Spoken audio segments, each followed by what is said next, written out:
Saates osalevad elektriinseneri õppejõud Andres Saukas ning saadet juhin mina, Maarja Maripuu, tuntud sisulooja ja suunamudijana konservatiivne mõtiskleja ja uudisteportaali eesti.com toimetaja ning saatejuht. Tehnokrat alustab. Eelmine saade Tehnokrat 44 võeti hästi vastu. Samuti laekus palju küsimusi energeetika kohta nii Eestist kui mujal. Jätkame tehnokraatlike teemadega, nii et täna siis sellised küsimused. Kas tuulikute ümberpaigutamist saab osta? Kas Saksamaal saab juba varsti elektri 1 kilovatt-tundi osta 1 euro eest? Palun, Andres.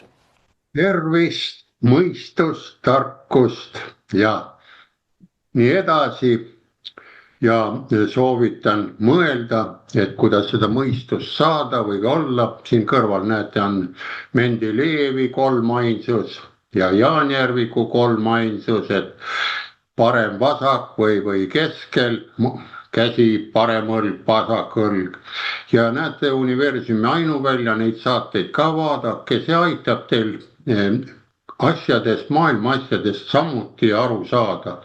Kus pohast, miks neid vigu tehakse, miks on see aktiveerimine, mis on deaktiveerimine looduses. Nii et universum on selline lai, väga kauge mõiste, aga kui 2 inimest on koos, see on ka juba omaette universum. Nii et lähme siis slaidide juurde, sest see on ainukene, mis paistab, milliseid suuri vigu tahetakse meil siin teha. Nii et näete, esimene pilt on lihtsalt sissejuhatuseks ja soovitan vaadata selle pärast. Siin ongi nüüd altkäemaksudega kohtu case tuleb sisse, mis toimub. Nii et arvestage kohal peal elanikud. Kui on ka mingi kohtu case ja siit tulemas, siis arvestage juba, me tahame ju kellegi moodi olla alati. Siis saame siit kas õppida, tavaliselt öeldakse vana sõnana, et tark õpib teiste vigadest, aga loll õpib oma vigadest. No vot, kas ta õpib või ei õpi, seda võib ka sedapidi võelda. Ja pealkiri on kas ümbersondeerimist või ümberpaigutamist. Saab osta Lohsburgi tuulepark. Ekspertarvamuse kohaselt on leping ebaseaduslik. Näete, kuidas koht otsteti, kuidas see tuulepark tehti, kuhugi oli ilusti rahvusparki või inimeste vastas soovidele. Nii et vaadake need, kes võitlevad ja kellel on need tuulikud nii kodutuuas, kurgipeenla ligidal, kas on midagi võimalik teha või siit õppida. Ja tehnokraatidel sama. Proovige läbi mõelda, et teil oleks kõik dokumendid korras, kui te oletegi lollustega hakkama saanud, siis on võimalik rahulikult lolluse ära likvideerida, aga mitte suurte pahandustega. Nii, teeme siis lahti esimese slaidi ja võtame ette need Lohsburgi tuulepargi jaoks oli vaja ümberpaigutamine vajalik, lükati esialgu edasi. Vaadake, algus ei tahetud lasta seda tuuleparki sinna ehitada. Alles pärast seda, kui omavalitsuse ja projekti arendajate vahel sõlmiti koostööleping. Vaadake nüüd, siin on näha kohalik omavalitsus, vallavolikogu ja tuli siis projekti arendaja ja nad tegid koostöölepingu nagu või kui on siin ka Saksamaalt kirjutatud ilusti selle jutumärkides, see näitab, et see koostöö on ikka nii vettpidav. Ja saavutati liikumine, hakkas tööle ja munitsipaalfinantsgrupp oli neid menetlusi varem teravalt kritiseerinud. Nüüd künnitab kriitiliste kodanike tellitud juriidiline arvamus partei muresid. MFÜG ülem Austria parlamendirühma juht Manuel Krautkarder nõuab selliste koostöölepingute praktika läbivaatamist kogu ülem Austrias. ja siin saab ka Eestis vaadata kõik lepingud üles, kui meil oleks korralik eliit või tegeleks asjadega, aga meil võime siin võtta, on kolme perefirmad ja muud teevad siin omaette lihtsalt koalitsioonilepinguid, aga vot sellised suured asjad, mis siin ümber toimuvad, nendega nagu ei taheta või ei juleta või tõenäoliselt, ma arvan, mõistus ei võta. Sellepärast kõige lihtsamalt, mis ma mõistust ei võta, kui ma kellelegi mõistust ja tarkust soovin, enamus läheb vihaseks. Kui oleks mõistlik inimene tark, see saaviks vastu sulle seda samust, aga paljud ütlevad kohe, mis sa mölised ja umbes niimoodi. Ja sellega näitab ära, et ma sain mõistliku vastuse. Ta mõistab selle praktika hukka. Õigusriik ei müü ümberpaigutamise märke. Salzburgi ülikooli tunnustatud haldus- ja põhiseadusõiguse professori hiljutine õiguslik arvamus, mille tellisid kriitilised ja kaasatud kodanikud, jõuab järeldusele, et Lohsburgi omavalitsuse ja projekti arendajate, need Austria Federal Forest ja Windkraft Simonski vahel sõlmitud koostööleping kavandatava Stebelbergi tuulepargi kohta on ruumilise planeerimise õigusel koheselt lubamatu ning tsiviilõiguse kohaselt täielikult või olulises osas tühine. Need juristid, vaadake, kellel on juristiharidus olemas, Objektiivis seal on üks härra ka tööl või on juriste, on meil väga palju, et siin on väga palju ka näidismaterjali, millega saate inimesi aidata, kui te tahate aidata. Tellijad teavitasid MGÖ OÜ arvamuse olulistest sisust. Lisaks esitasid asjaomaste kodanike seaduslikud esindajad riigiasutusele aluseks oleva õigusliku arvamuse üksikasjalikuks kirjas. Nüüd vaatame üksikasjalikku kirja. Planeeritav tuulepark koosneb 6 tuulikust. Koguvõimsusega ligi 43,2 megavatt. Peamiseks probleemiks on projekti ja arendajate poolt makstav aastane maksimaalselt 108 000 eurone suurune omaosalus, mida nad peavad maksma vähemalt 30 aasta jooksul. Vaadake, kui lühikene aeg on, palju selle tuuliku eluiga võib olla. Siin on ju jutud olnud, et 25 aastaga nad kukuvad ümber ja veel vähem, aga nii et vaadake, mis siin toimub. Paneme 300 aastat, oleks parem maksta või kuidas see väib. Või kuni tuulikute töö lõpetamiseni, siin ta ütleb küll või. Vastutasuks lubas omavalitsus toetada vajalikku ümbersondeerimist, et ümberpaigutamist tiitlile roheala spetsiaalne tuulikute tähistus. Ekspertiisi aruandes ilmnenud seos on oluline.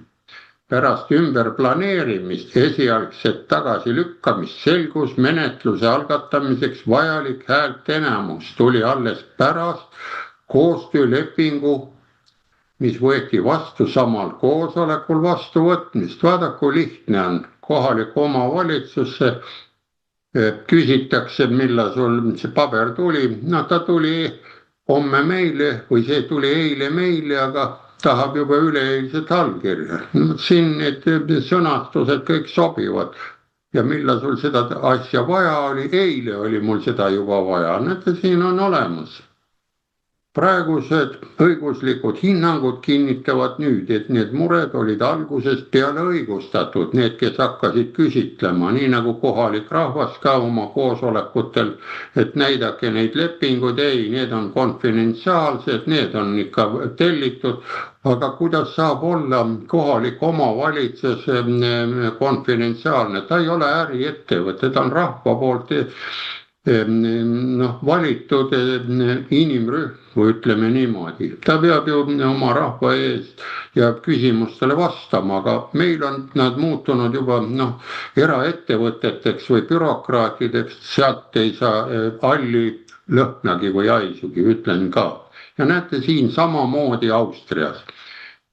Nii et algus õigustatud, see on järjekordne tõed kriitilise järelevalve olulisust. Näete, järelevalve peab olema justkui tuleb mingisugune pool ja järelevalve ongi oluline, ka see, ütleme, kohalik omavalitsus on olemas ja kohaliku volikogu, aga kui on selline asi tuleb arutusele, peab rahva kohale kutsuma suurde saali ja seletama asja ära, mis siin toimub ja ongi järelevalve olemas. Ja kõik seletavad ära, pluss, miinus, liidetakse kokku, saadakse 10, miinuseid tuli 8, 2 plussi, kas me üldse ehitame. Kui konsensust ei ole, isegi kui ütleme on 10 liiget, sõjaväes on ütleme 10 meest, 2 saab surma, on ikka kahju küll või ei ole. See on lihtsalt sõja tulemus või kuidas see värk on.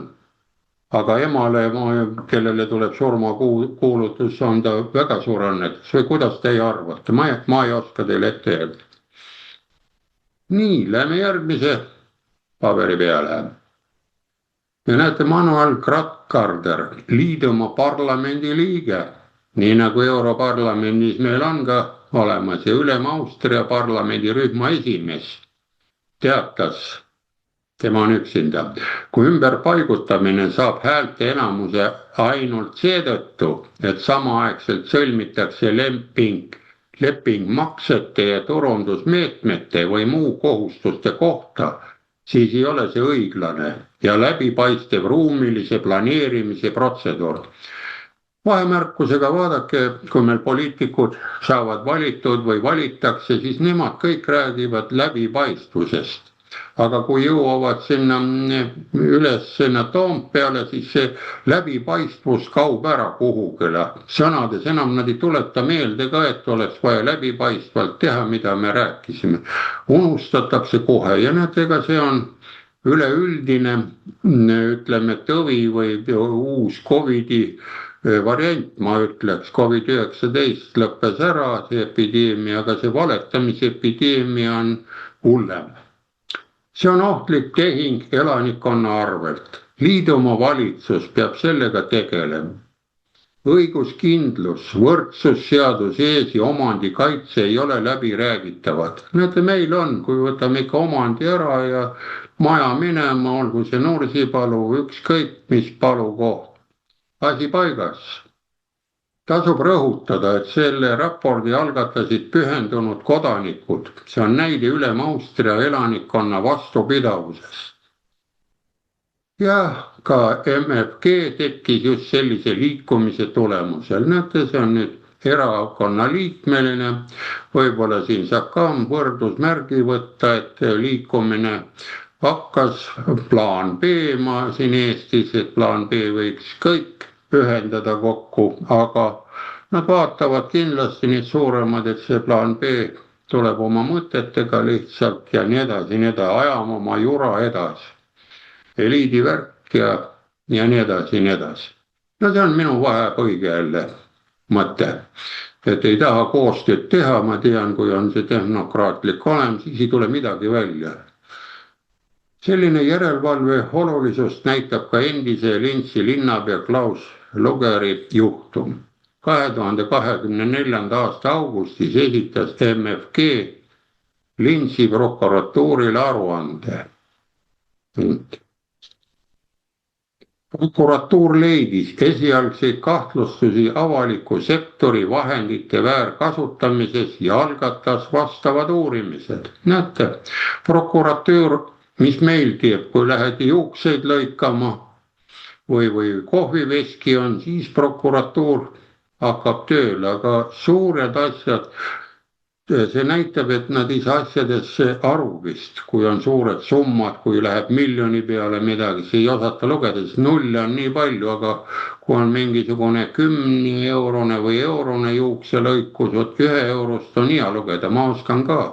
Ja ma arvan, et 3-4-aastane või esimese klassi laps oskab ka lugeda nii palju. See näitab, kui kõrgel meil see tase on meil siin ametnikel.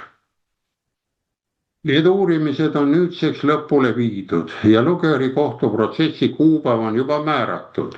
Nii et Ülem-Austria parlamendi liige ja Upper-Austria esimees Joachim Aigner kommenteeris: see näitab selgelt, et MFG on tõhus, sest me ei ignoreeri väärtegusid, vaid tagame pigem nende uurimist. Näete siin kohalik kogukond või kohalik selline väike liikumine, näiteks nagu ma ütlesin, siin eespool kohalik omavalitsus said, näete, uurimise avamiseks ja protsess on määratud, kohtuprotsess, nii et katsun teile seletada või näidata või kui on huvi, siis kui see protsess toimub, vaatame tehnokraadis edasi. Aga siin lähme sellega veel edasi ja näete, mis sealt nüüd leiti punktide kaupa. Kirjutage kõik üles, soovitan see välja võtta, see on kohtunikel või juristidel või üldse mõttekas, mida nad nüüd leidsid sealt koostöölepingust. Koostöölepingu peamised õiguslikud probleemid ekspertarvamuse kohale. Selle arvamuse alusel prokuratuur alustaski uurimist. Esimene punkt, õigusliku aluse puudumine. Ülem-Austria ruumilise planeerimise seadus 1994 paragrahv 16 rikkumine. Meil on ka ju need planeerimise seadused ja meil on nüüd ka maa- ja ruumiamet peaks olema, see on ennem oli ainult maa-amet, aga nüüd näete, siin on Austria järgi võib-olla ruum ka võetud, et see mägi on ruum või mis ta on. Sel põhjusel on leping täiesti ebamoraalne ja tühine, oli selle järeldus. Järgmine, seaduslikkuse põhimõtte rikkumine, pühendumise lubamatu piiramine. Vastus, mida ekspertarvamus on mustana, see rikub seaduslikkuse põhimõtted, Austria föderaalseaduse artikkel 18. ja viib ka lepingu täieliku kehtetuks tunnistamisele. Näete siin juba see paragrahv artikkel 18 näitab, et prokuratuuril on juba plärts olemas siin, miks ta võttis, need juba on olemas. Kolmas rikkumine, sobimatud kõrvallepingud, maksed, mis ei ole seotud kavandatava eesmärgiga. Ja vaatame, mis maksed need olid, kas need on mingid altkäemaksed või muidu maksed. Need kõrvallepingud rikuvad võrdõigusliku klausli Austria föderaalseaduse artikkel 7 alusel objektiivsuse põhimõtted ja on igaüks neist osaliselt kehtetud. Ja nüüd selle protsessi lõppsõna, nagu siin 3 selle rikkumist oli suurt, millest piisab, ei ole vaja kirjutada tervet 10 käsku või 10 rikkumist. Ja nüüd see samane MF nõuab tulemusi. Nõuab, et sellistel konstruktsioonidel põhinevaid edasisi ruumilise planeerimise meetmeid ei võetaks enne õigusliku olukorra täielikku selgitamist ning et selliste koostöölepingute praktikat vaadeldaks üle kogu Ülem-Austria ulatuses. Ja nüüd ütleb, meie ka räägime siin omal õigusriigist, nad ka proovivad vist meie moodi olla või kuidas see õigusriigi mõiste on ka või oleme nende moodi. Õigusriik ei müü ümberpaigutamismärke ja omavalitsused peavad saama oma otsuseid langetada vabana rahalistest ootustest ja sõltuvusest, ütleb Krautkarder. Näete, ikka pistist kui ei saa, meil ka võib-olla ei taheta vastata või kuidas see värk on. Ja lisainfo, Austria relvajõud, vaadake, siin oli meil ka, oli siin ju tuulikud, mis oli siin 10 aastat või sedasi tagasi ehitati, mida siis segas radarid. Austria relvajõud ei ole andnud ka heakskiitu tuulikute paigaldamise Kopernou valdimetsa. Meedias on samuti teatatud, et Austria relvajõud on esitanud vastuväiteid tuuleenergia kavandatava laiendamise kohta Kopernou valdimetsas. Põhjuseks on see, et see piirkond asub Euroflygerite madalal lennukoridoris ja kuni 280 meetri kõrgused tuulikud toimiksid õhuruumis takistusena. Seetõttu on relvajõud ja keskkonnamõju hindamise raames kavandatava laiendamise vastu. Nii, ja saime sellele ka otsa. Ja nüüd teine küsimus, ta on pikk, aga see on kõik kasulikud, sest me tahame ka võib-olla olla sakslaste moodi, et maksta 1 kilovatt eest 1 euro või kuidas on, et pilt on olemas, lähme. Ja nüüd, mis siin toimub siis Saksamaal, nii et me oleme nende moodi või edasi. Kui kliimaaktivistid saavad oma tahtmise, piisab päikese, tuule ja energia salvestamist riigi energiavarustuse tagamiseks, aga see on kallis. Väga kallis. Mudelarvutus näitab selgelt, et energiapööre on lihtsalt täielik ja kulukas katastroof. Kõikjal, kuhu vaatad, püüavad kliimaaktivistid kujutada energiapöördeid taskukohase, usaldusväärse ja tulevikukindlana. Nad väidavad, et niinimetatud taastuvad energiaallikad on tõepoolest ilmast sõltuvad, kuid tänapäevased salvestussüsteemiga pole enam probleem. Tuuleturbiinid pluss akud ja energia tulevik on, näete, puhas, odav ja turvaline. See on kliimaaktivistide lugu. Ainus rabav asi on see, et keegi ei tee arvutusi, ei osata enam matemaatikat. Keegi ei avalda, kui palju see vapustav uus elektrimaailm tegelikult maksab ja keegi ei selgita, kui palju maastikku, toorainet ja raha selle nimel ohverdada tuleks. Ometigi on just seda tehtud ja tulemused on ülemõttelised. Näete, kui sinise peale sealt aja Report 24 Newsi pealt lähete, siis on seal kõik asjad sees. Energiavõrgud on tänapäeva ühiskondades ühed keerukamad tehnilised süsteemid. Neid tuleb iga sekund täpselt tasakaalustada, see on sagedus. Need ei talu olulisi kõikumisi ega muutusi. Elektrit kas on või ei ole. Energiapöörde tegeliku ulatuse illustreerimiseks valiti faktiline täpne stsenaarium. Need tehti katsetused jälle ära, siin on tehnokraatidel peaks olema siin võrdlusvariant olemas, et mitte väga hooga panna. Näiteks Saksamaa linn Würzburgi täielik elektrivarustus ainult tuuleenergiast ja akudest. Need ühele linnale lülitame kõik värgid välja ja arvutame, et ta elaks nüüd tuulest ja akudest. Ei kivisütt, ei gaasi ega tuumaenergiat, ainult tuul ja salvestamine. Usaldusväärne aastaringselt, ööpäevaringselt. Würzburgis on umbes 70 000 leibkonda. Päevane elektrienergia vajadus on umbes 649 000 kilovatt-tundi, mis teeb aastas umbes 237 gigavatt-tundi. Katmiseks kasutatakse 29 moodsat tuulikut, igaühe nimivõimsus on 2,5 megavatti. Realistlike võimsustegurite korral toodaks iga turbiin aastas umbes 45 000 megavatt-tundi, kokku umbes 130 500 megavatt-tundi. Kuna tuuleenergia on ettearvamatu ja varustuskindlus on poliitiliselt garanteeritud eesmärk, näete, poliitloogika on sees, poliitiliselt garanteerivad valitsejad meil. Lisatakse varundus, pannakse veel 6 tuulikut juurde igaks juhuks, et ütleme, peaminister ei valeta. Ja siis saame kokku 35 turbiini. Nii et arvutage kaasa või tehke eraldi ära. Siin on tehnokraatidel, matemaatikutel ja muudel meestel tegemist. Sellepärast siin ma pikalt selle arvutuse panin, võib-olla mõni viitsib nagu arvutada. Olukord muutub veelgi drastilisemaks, kui vaadata kulusid. Üks tuulik maksab koos ehituse ja paigaldusega keskmiselt 5,8 miljonit eurot.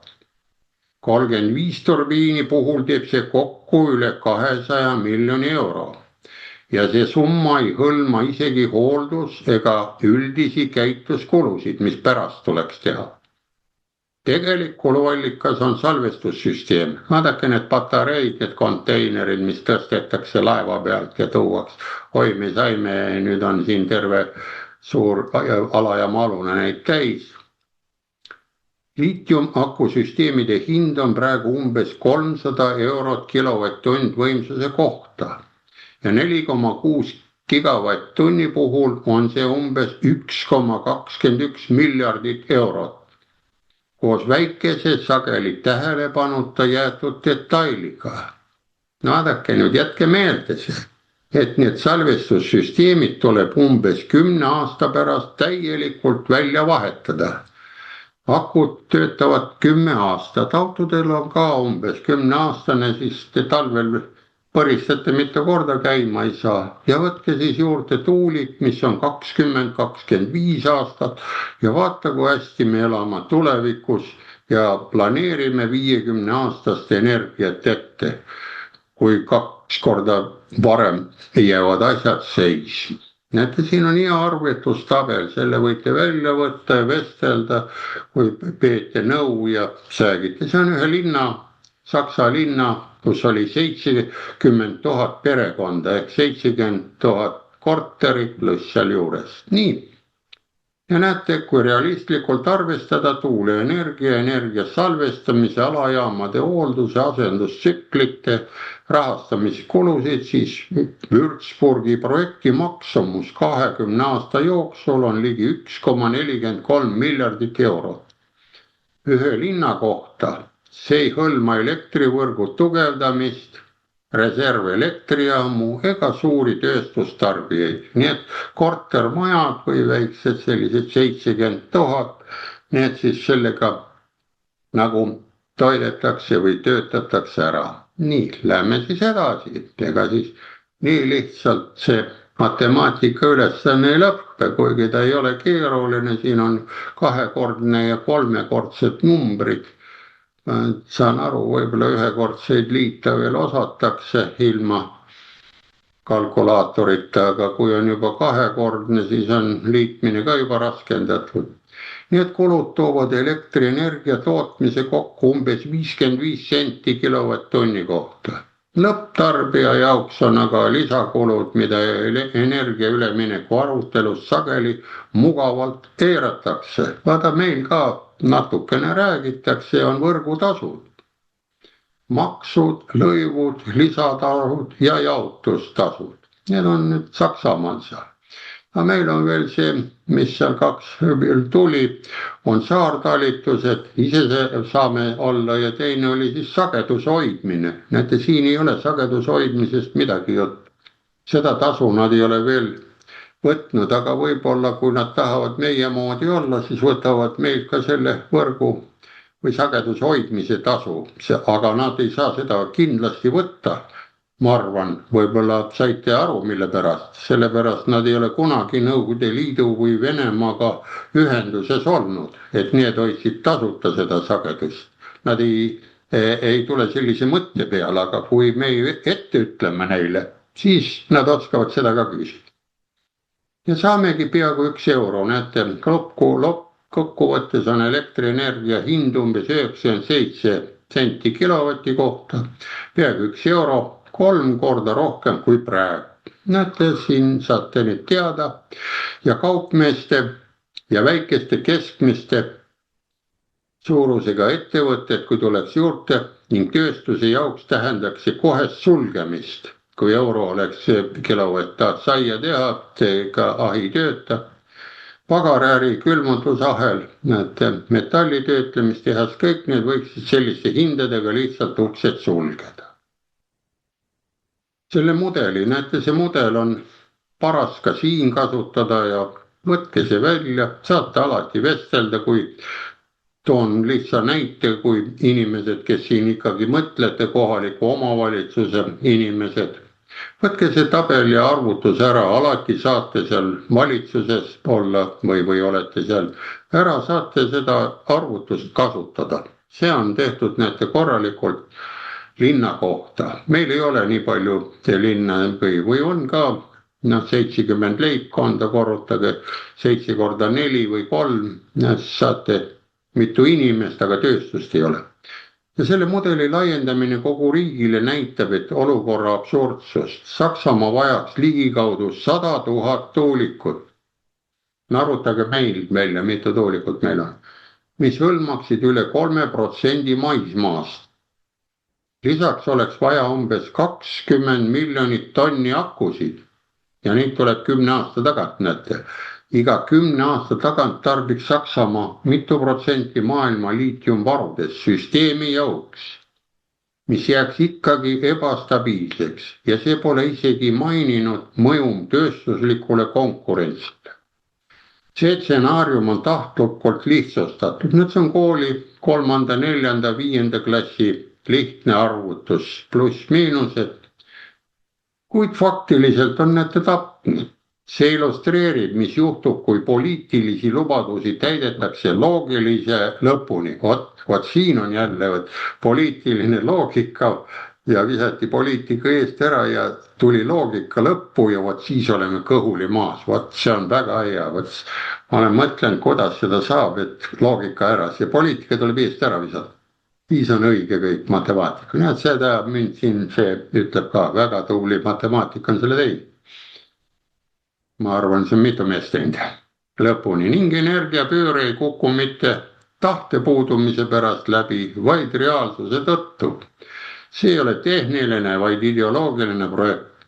Seda juhivad poliitikud, kes ei mõista majandust ja ajakirjanikud, kellel on ilmselgelt pole aimugi. No vot nii. Ja lõpuks maksivad hinda kodanikud. Nüüd oleme jälle pildi peal, mis ma siin räägin.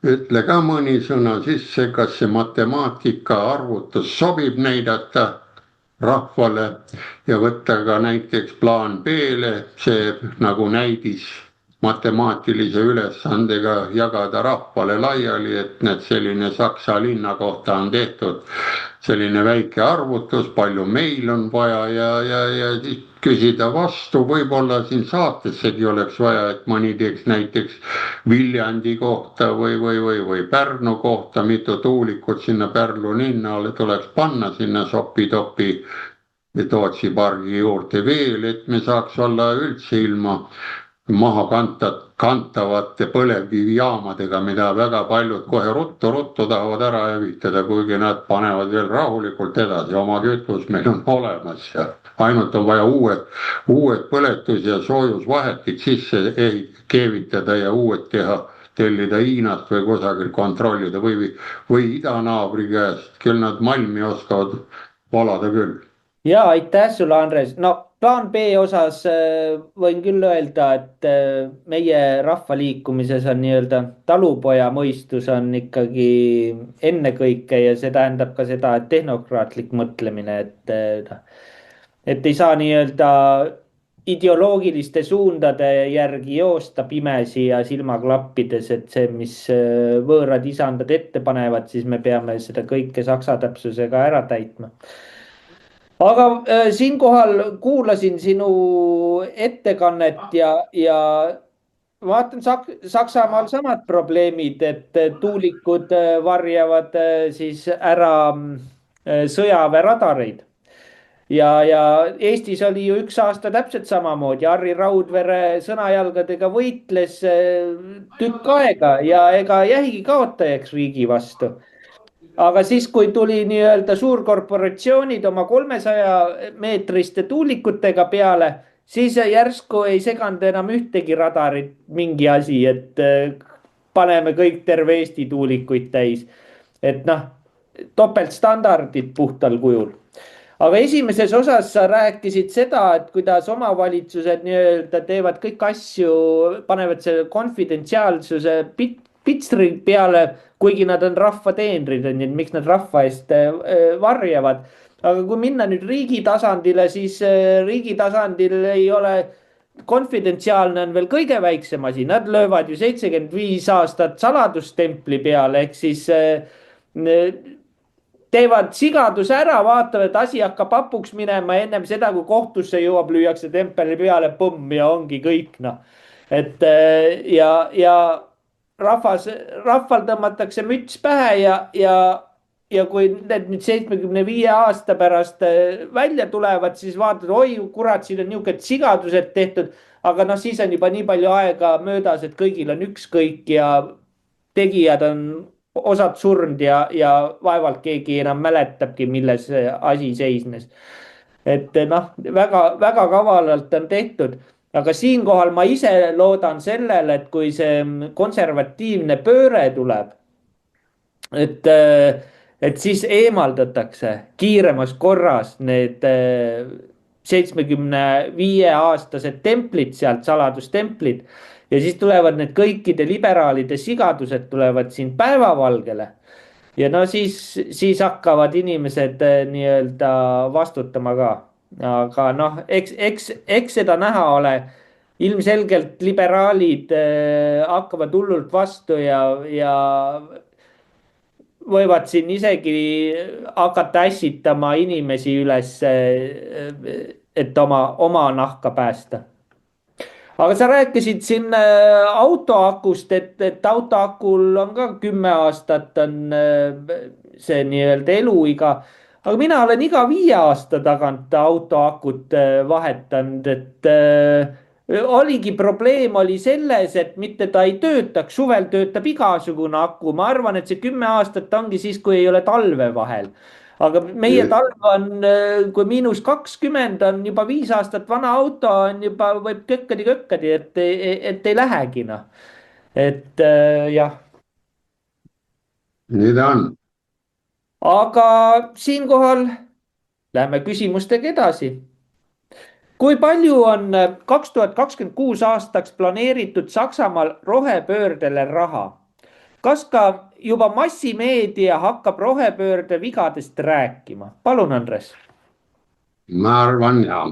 Teeme siis kohe dokumendid lahti, sellepärast kus on rahast juttu, siis hakkavad ka väiksemad, kes ei ole tehnokraadid, asjaga huvi tundma. Nii, ja jõudsime nüüd siis küsimuse juurde, kui palju on 2026. aastaks ette planeeritud Saksamaale. Näete, siin ütleb kohe ühe pildi lausega ära. Ennem oli kühveljäätist, sellest me oleme mitu korda rääkinud, kui see rohepööre Saksamaal ära, siis kõigil aeti sellist kärbseid pähe, sest kõik lapsed söövad ju jäätist, pulgakommi pakuvad, et meil oli siin vahusuhkurt pakuti 30 aastat tagasi, uued asjad ja näete, mis nüüd on. Ainuüksi 26. aastal eraldati energiasiirdele toetusi need aastaks 29,5 miljardit eurot. Seda ei oska küll kokku panna, aga ta on küllaltki suur number, ütleme, siis lähme edasi. Lihtsalt vaatame, seda on jälle tasub vaadata, sest see 45. saade ongi selline just arvude saade, sest see kokku liites on 9, 9 on numbrid, 10 enam nagu on matemaatikas, aga looduses teda ei ole, nulli ja lõpmatust, aga matemaatikas on olemas ja näete, tuuleenergiat saadavat elektrit on alati peetud väga odavaks. Seda ei ole peetud, kunagi kellelgi on ise ka kunagi tehtud põristat, jalgratase dünamo oli korras, ikka pidid väntama. Ja energia üleminek pidi kodanikele maksma vaid kulbi või kühvlijäätist. Kuna kõikuvat elektrivarustust on raske kontrollida, on see lõpuks kalliks. Väga kallist. Saksamaa valitsuse uued plaanid näitavad seda. Näete, nüüd läheme Saksamaale, nad tunnistavad juba pikkamööda, et oleme sellise lõhkise küna või käru juures, kus üks ratas enam ei veera, lohiseb järgi. See on, ütleb Eesti värk, et kuidagimoodi saaks talupoja mõistusega koju, et saaks selle liistud peale lüüa ja ratta uuesti korda teha sepa juures. Subsiidiumi salakava külg on see, et need varjavad tegelikke kulusid ja tekitavad turumoonutusi. Näiteks põllumajanduses peavad põllumehed sageli oma tooteid müüma alla oma tootmiskulude, kuid saavad selle eest kompensatsiooniga subsiidiumi. Nii et mõelge, kui meil oli see sigade revolutsioon, mis siis toimus, tapeti ju farmeril või Sigala omanikul need sead ära ja riik maksis kinni ja ta istus nurgas ja ma usun, et tal ikka pisarad või kahju oli, sellepärast loom on ikkagi olulisem elusloom kui see paberraha või mis see üle kanti. Ja näete, siin on sama, põllumajanduses peavad tooteid müüma, aga neile antakse subsiidiumi. Aga nüüd, kui neid uudiseid ka vaatasite Prantsusmaal ja kus seal on, kui nüüd Euroopa Liit hakkab sealt Brasiiliast liha ja muud sisse tooma, siis on kohalikud põllumehed ju täitsa nälgas. See süsteem aitab hoida toiduainete hindu supermarketites võimalikult madalal. Inimesed eelistavad selgelt maksta kõrgemaid makse, kuid kulutada toidule rohkem raha. Sarnane olukord on ka elektrienergia turumoonutuste puhul. Kuna energia ülemineku kulud tõusevad, tööstus sõltub odavast elektrist ja keskpäevane elektri ülejääk päikeseenergia viib korduvalt negatiivsete hindadeni, plaanib Saksamaa valitsus 2026. aastal sekkuda rekordilise summaga. Kokku arvutatakse 29,5 miljardi suurust toetust pakkuda. Ilma taastuvate elektrienergiaallikate ulatuslikku laienemist pole sellised ülemäärased meetmed üldse vajalik. Selle 29,5 miljardi suuruse summa perspektiivi seadmiseks, see on umbes 640 euro iga töötaja kohta ehk umbes 53 eurot kuu sissetulekut, mille föderaalvalitsus kulutab oma ebaõnnestunud energia ülemineku jätkamiseks. Teisisõnu võiks öelda, et nad võtavad inimestelt, ettevõtetelt rahamaksud, et seejärel kasutada seda elektrihindade võrgetasude veidi vähendamiseks või vähemalt nii järsku tõusu vältimiseks. See kõlab kummaliselt, aga nii see on. Lisaks on üha selgemaks saamas, et rohesotsialistlik plaanimajandus, ilusti ütlevad, juba tunnistavad ilusti üles. Kapitalismi ei ole, on plaanimajandus, nii et kapitalistlik süsteem on otsas. Jätkub praeguse absurdkoalitsiooni all, kõik kodanike ja ettevõtete arvelt, kuid see, mida föderaalvalitsus tahab müüa eduna, on lõppkokkuvõttes vaid šaraad töökate inimeste ja ettevõtete arvelt, kes seda riiki käigus hoiavad. Sest raha nende toetuste jaoks ei tule ei kuskilt, see tuleb teenida. Kas nüüd tulevikus, et maksta kõik uued võlad? Nii, saimegi siis esimesele nagu sellele küsimusele ära, et kui palju raha tuleb. Aga nüüd on need teine pool, mis on meile ka kasulikum, ütleme, kui me tahaksime nende poolt olla või midagi. Isegi peavoolus, näete, peameedia ärkab ellu, kui rohkem tuuleturbiine toodab vähem energiat. Hakatakse juba rääkima.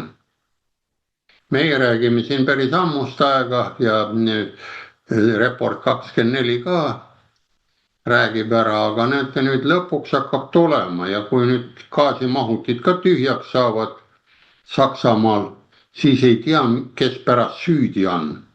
Ja eelmine, nagu sa mainisid, siin 75 aastat siis on salastatud, ma usun, et siin tulevad nad ka iseenesest juba lahti, sellepärast need, kes hoiavad seal arhiivi, need kaovad eest minema. Sest Pagari tänaval oli niimoodi, et kui KGB värgid ära läksid, siis osa ju jäi ei tea kelle kätte. Isegi peavoolus näib inimesed nüüd mõistvat, et energiapööre on katastroofiline projekt. Füüsikaseadusi lihtsalt ei saa eirata, see on selgelt ilmne ka tuuleturbiinide abil elektri tootmise puhul. Isegi Merkur nüüd on ajakirjanik, hakkab energia ülemineku füüsilisest piiridest aru andma. See on juba massimeedia osa. On midagi kohutavalt valesti läinud. Aastaid peeti igasugust tuuleenergia kriitikat ketserluseks. Nüüd ütlevad peavoolu professorid seda, vaadake kui hea. Ja et ma professor ei ole, muidu oleks veel peavoolu ka või allavoolu professor, see on parem. allavooluprofessor. Vot aga need, ma arvan, et peavoolu omad, need, kes praegu massimeedias panevad, nendega juhtub, et nendest saavad allavoolu need reporterid või midagi, ma arvan. Seda, mida kriitikud on aastaid rääkinud ja äkki lubatakse seda trükki panna. Rohkem tuuleturbiini ei tähenda automaatselt rohkem elektrit. Mõnikord tähendavad need isegi vähem. Tuule- ja päikeseelektrijaamade paigaldatud võimsus on aastaid kasvanud. Tegelik aastane energiatoodang pole aga sammu pidanud. Eriti silmatorkav näide on avamere tuuleenergia. Merkur, vaadake peameedia, mis see on. Alates 2020. aastast on sealsed aastased toodangud vähenenud. Neid on ju, miks ta väheneb, ta on ju avamere tuulepark ja paadiga ja laevaga on väga harva käiakse, kui minnakse maa peal, saad autoga ligi, lösutad, teed hooldust, aga nende sinna juurde ei lähe ja vot miks ta väheneb. Isegi kui võrku ühendatakse uusi tuuleparke, isegi optimistlike eelduste kohaselt 2025. aasta viimaste kulude kohta on 2024. aasta toodangu tasa ja vaevalt saavutatav. Need aastaga on kukkunud. Laienemine ja toodang on lahutatud. Võtmeteguriks on klastri jälgede efekt. Tuulepargid ei ole isoleeritud. Vaadake, eesmised turbiinid ammutavad kineetilist energiat nende tagant, tekitades turbulentsi ja vähendades kasutatavat tuulekiirust. Need esimesed tiivikud pidurdavad ja tagumistel ei jätku seda pöörlemise tuult. Mida lähemal pargid asuvad, seda madalam on üldine toodang. See efekt on hüdraulika mehaanikas hästi tuntud, kuid laienemisplaneerimise alahinnati seda süstemaatiliselt. Sellele lisanduvad võrgu kitsaskohad Põhja- ja Lõuna-Saksamaa vahel, piirangud ülekoormuste perioodidel, sekkumised ümberjaotamise kaudu ja seiskamised negatiivsete elektrihindade perioodidel. Elektrit toodetakse, kuid seda ei tarbita. 2025. aasta novembri andmestik illustreerib lahknevuse ulatust. Vaadake nüüd aastaga, kui palju on vähenenud. Ja võin arvata ka, pakun teile ka mõtlemiseks, kui need Saksamaa igasugused põlengud on, kas need on ikka igasuguste terroristide poole pealt, aga võib-olla on lülitused ja kaabliotsad ei pea vastu, kui igal pool tuulikud ja need segavad tegemist. Ja kui läheb mõni tuulejaam või elektrijaam ootamatult ise käima, sest automaatika ja see on ja kui tehnokraatia on vähemaks, siis need AI-d hakkavad ise tegelema seal asjadega. Need filmidest olete näinud kindlasti, et AI, AIM robot näiteks ja aastaid tagasi oli film, kus nagu peamälu mõtles, mis teha. 2025. aasta novembri andmestik illustreerib lahknevuse ulatust. Näete, tuule- ja päikeseenergiat installeeritud nimi võimsus on kokku 185 745 megavatti. Vaadake, ei ole nulle, nagu meil öeldakse, oleks siin olnud 190, aga näete, siin on ka lõppu ka 5 megavatti ka olemas. Ja tegelikult mõõdetud keskmine toodang oli ainult, näete, 21 441 megavatti. Ja tuulevaiksel ja pimedal ajal langes toodang 677 megavatini. Ja see vastab, näete, kui head protsendid siin on, 0,36% installeeritud võimsusest. Valdav enamus, see on meretuulepargid, valdav enamus paigaldasi ei andnud pakkumisse olulist panust. See kõrvalkalle ei ole statistiline erand, see esineb regulaarselt. See on süsteemile omane. Vaata, süsteem töötab, kui meil on see liberaaldemokraatlik ja reformiline süsteem, siis selle on mingid omadused, tal on omane süsteem. Avalikult teatatud taastuvenergia osakaal elektrienergia jaotuses, mis on ligi 60%, põhineb väheneval üldisel tarbimisel. keskmine elektrienergia tarbimine aastatel näete 2015 kuni 2018 oli 505 teravatt tunnis ja 2025. aastaks oli oodata maksimaalselt 465 teravatt-tundi. Ja see on langus üle 8% ja ületab isegi 2020. aasta COVID-19 aasta langus. No kui inimesed tööl ei käinud ja olid kodus vangis. Peamiseks põhjuseks peetakse energiamahukate tööstusharude lahkumist Saksamaalt. Nii et näete, siin asi on paigas. Saksamaalt lähevad minema keemiaautotööstused ja ei ole seda elektrit, seda juhuelektrit või muud elektrit mitte kellegile vaja. Plats on puhas.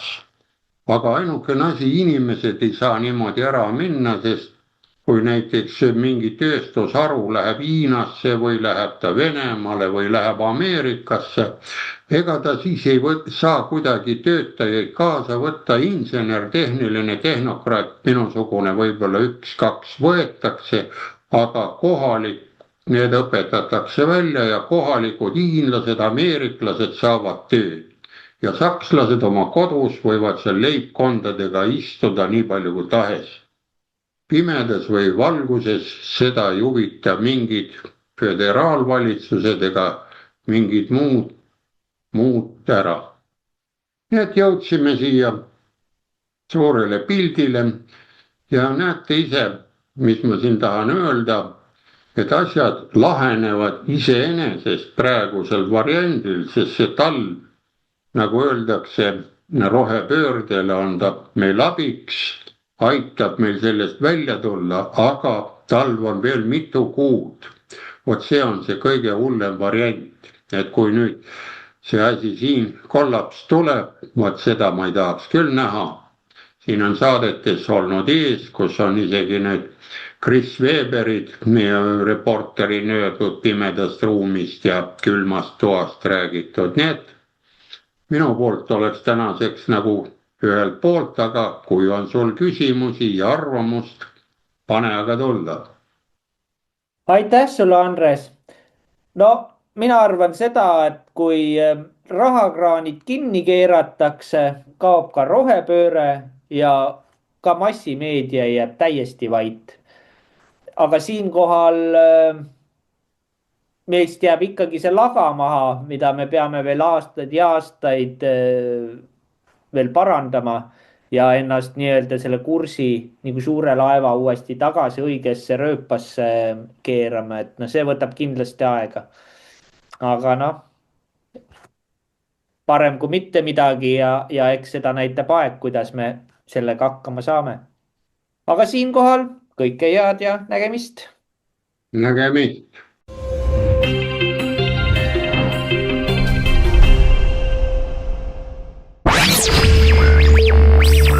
Meil on Eestile plaan B.